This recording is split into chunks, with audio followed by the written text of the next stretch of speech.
Well, hello. We're going to have a little chat over coffee about the basics of what you need to be a trader.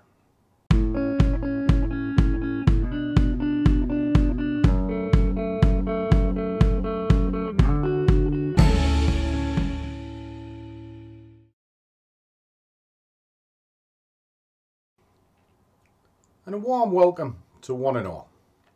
And for those of you who have not seen me before, my name is Langers, and I am the overgrown child that is the Scruffy trader. No shock when you see what's lying around on my desk. But I do need my choys and my coffee for that matter, because you've got to have coffee, and we all know Scruffy likes a coffee. And why is that? Because trading is not in and out of the markets all the time. Are you serious? In fact, that's kind of a fable.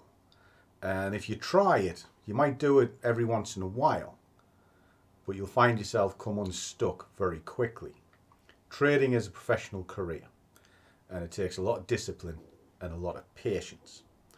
And it's the patience as to why I like coffee and my toys, because it just helps me chill out and calm down while I'm waiting for certain elements to fall into place. No way! But before you go down that road, you need to put a couple of other elements into place. And that's what I'm going to go through today. So if you like trading and you want to see it in the real world, please click the little subscribe button and smash the like, because not only does it help the channel, it motivates me to do more of this. As does the comments and the questions that I get via email or in the comments section below. Because contrary to belief, I answer every single one of them. And that's only polite. So what am I banging on about? Why am I watering this down? Well, I get a lot of questions that come through all the time. A lot of the time it's just show me a strategy. I'll be fine, show me a strategy.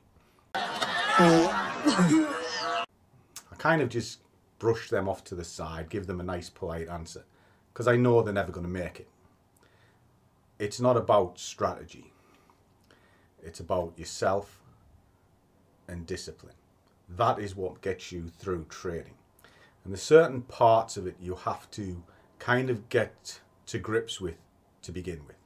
And I've put a couple of bullet points on the board, and I'm just going to go through them. Now, for those who are trading regular, this is probably not a video for you.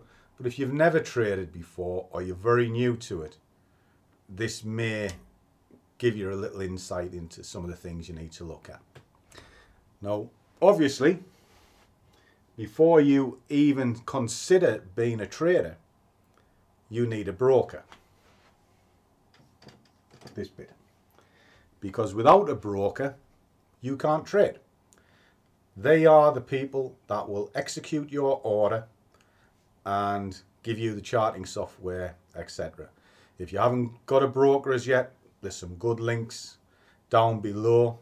And I've also partnered up with Black Bull, who will actually cover the cost of me to show you one-to-one how to be profitable if you use their services. It's not a paid promotion or anything like that. I just know a couple of the guys, and they said if I could get some people signed up, they will pay me. So I thought I would give that to you guys in the form of a one-to-one. Kind of a fair way of doing things. But any broker will do, but there's certain elements that you need to look at. And the first one is it regulated? Make certain it is accredited, so certainly in London, because that is very good. There's a few in Cyprus, and then you've got good accreditation in sort of New Zealand and Australia. Why is that? It's because your money is protected, and you know for a fact that these companies are sound and you are not really going to be ripped off. Isn't that logical? It kind of comes to the second part of a broker, because once you've found some brokers, and there are hundreds. Personally, I used to use 3, it's pretty much 2, which is IG, Black Bull, an inter-trader, but I'm only really Black Bull and IG now. It's the cost of business. And why the cost of business? It's the spread. See, some of them have very tight spreads, sort of Euro USD for argument's sake, is normally during the London session about 0.6 of a pip. Very, very cheap to execute your business. Whereas I've seen some are at 3 pips. So the market has to move 3 pips in order for you to start earning any money. Bit naughty.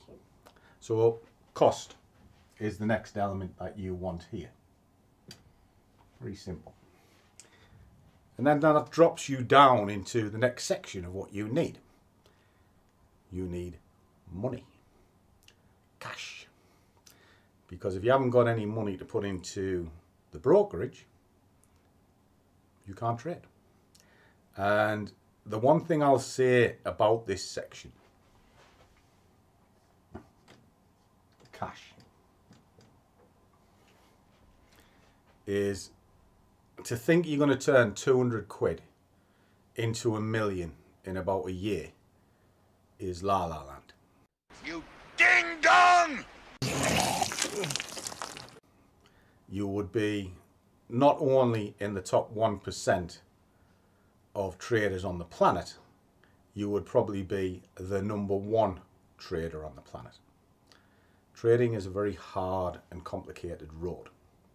And when I say complicated, I don't mean the chart. I mean your emotions and the person that is actually sitting in front of the screen.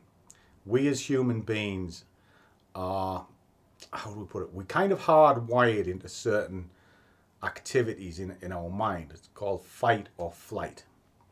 And this is where your adrenaline comes in, your fear and all of this. And every single one of those emotions will be manifested trading. And if any of you have ever run a business, there's one thing that is very true in business. It takes money to make money. And it's that simple. Because you've got a part of the brokerage which is called a margin. And a margin is the amount of money you have to put up in order to open up a position. Well, if you've only got a limited amount of money, you're always going to be on small position sizes. And if a market can only move 100 pips in a day, the chances of you getting the bottom and the top is pretty slim. Probably only going to get about the middle bit. So it's only about 20 pips. You're not really going to retire on a 10 pence position getting 20 pips. But what you can do is build up your pot over a period of time using various compounding plans and things like that. But again, it takes a long time. Okay, so the cash is something that is quite important. But then it drops it into the next section. What can you trade? Well, most products, as I've just said, have a margin. In fact, they all have a margin. Some margins are very cheap to trade. Gold is very cheap. Oil is very cheap. But if you want to trade the DAX or say pound New Zealand dollar, that is very expensive. So if you've only got a limited amount of funds, you might actually have enough money in your account to open up those markets. So you have to wait. So your product becomes important based on how much money you have. So if you have a £500 account, which it's okay, it's reasonable, it's a good start. I built an account that eventually became my livable account from £600. Didn't happen overnight though. Anyway, what I'm driving at is whatever you have in your brokerage account will kind of dictate the basket of product that you can trade. And there's two elements to it. One of it is the margin, the cost. So you're back to cost. And the other side of it is something called an ATR. It's the average true range.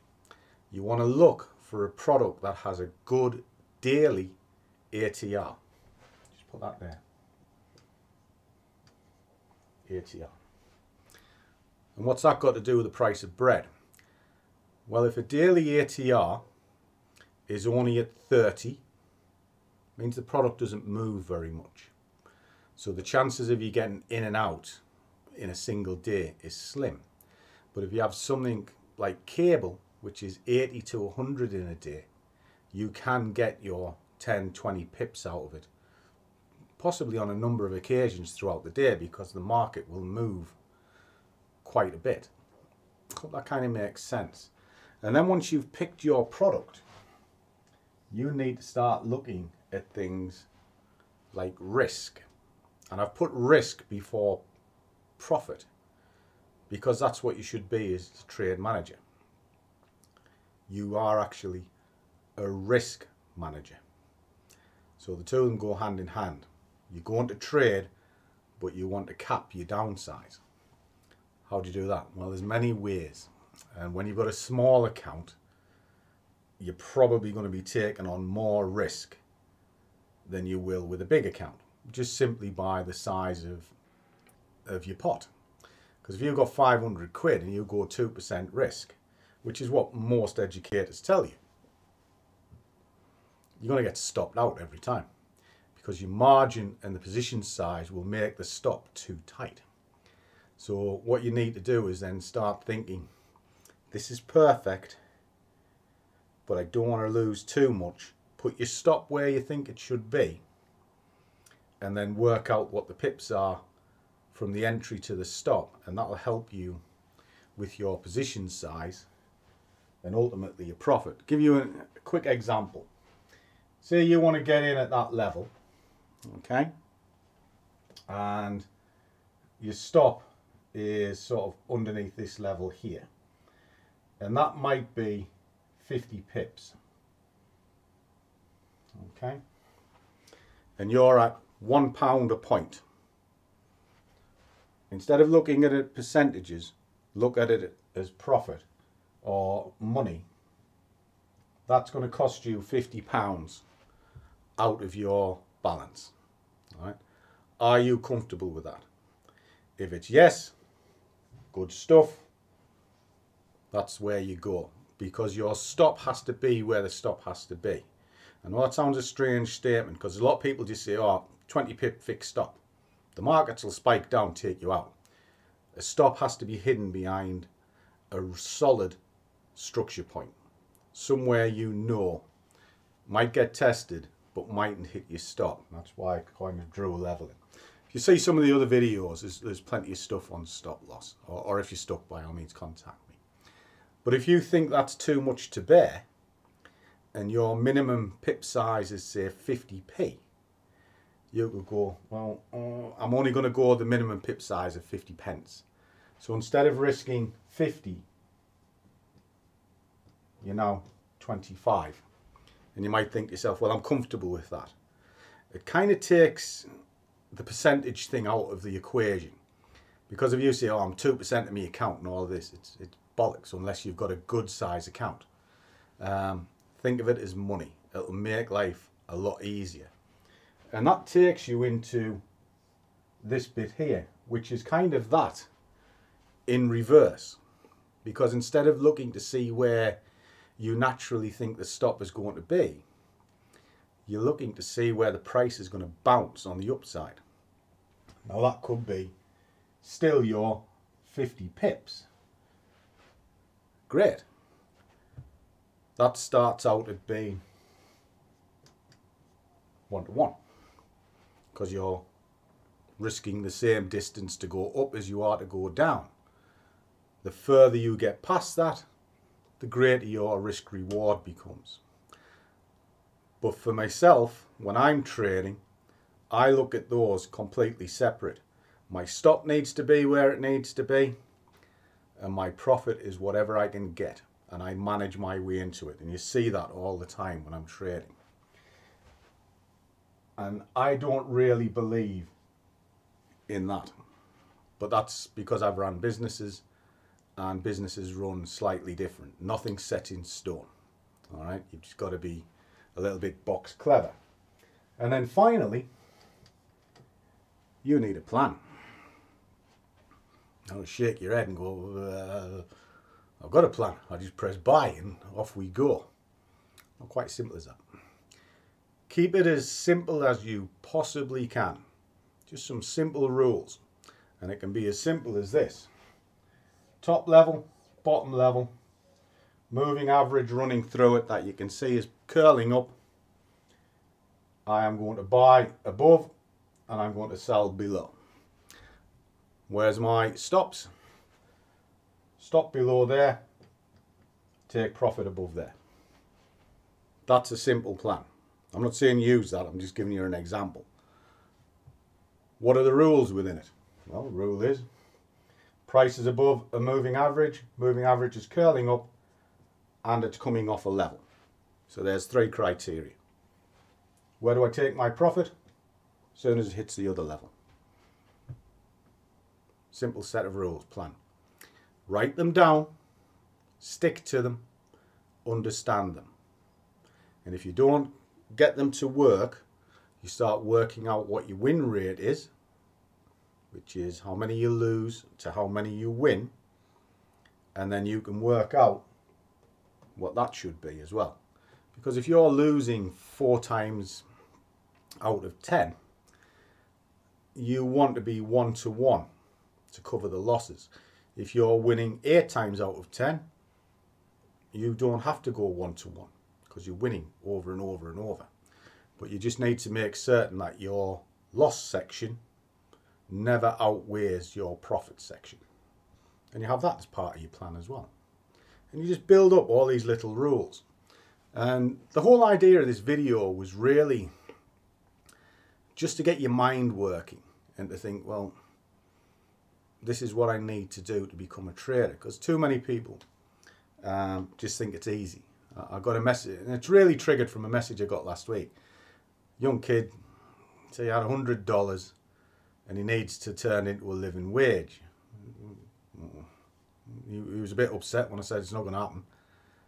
But I asked him, have you got a broker? No, don't know what a broker is. Right, okay. Do you know sort of what basic stop loss and profit taking is? No. What's that?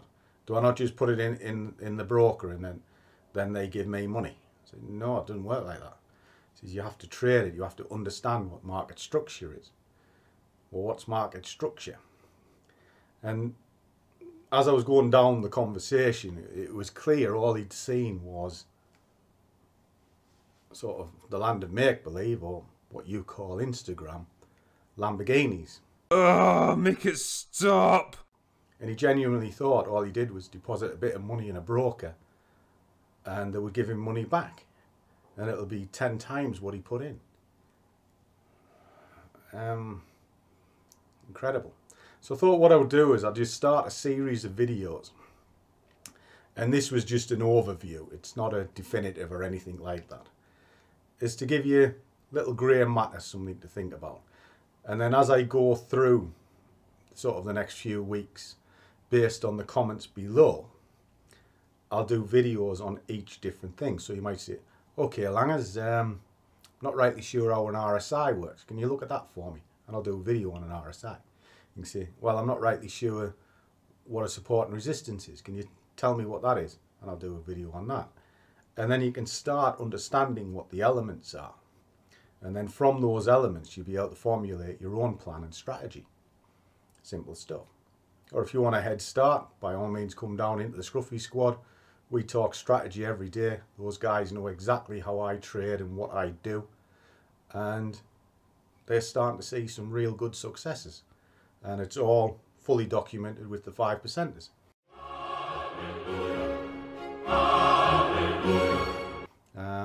Again, actually talking of 5%ers, that's a good thing to touch on.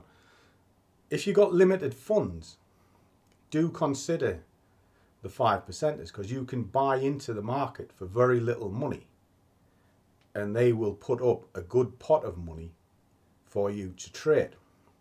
Now essentially you're just paying the stop loss up front, which is no different than you putting it into your own brokerage, but you'll have a bigger capital to hopefully grow bigger profits, and then you just split it between you.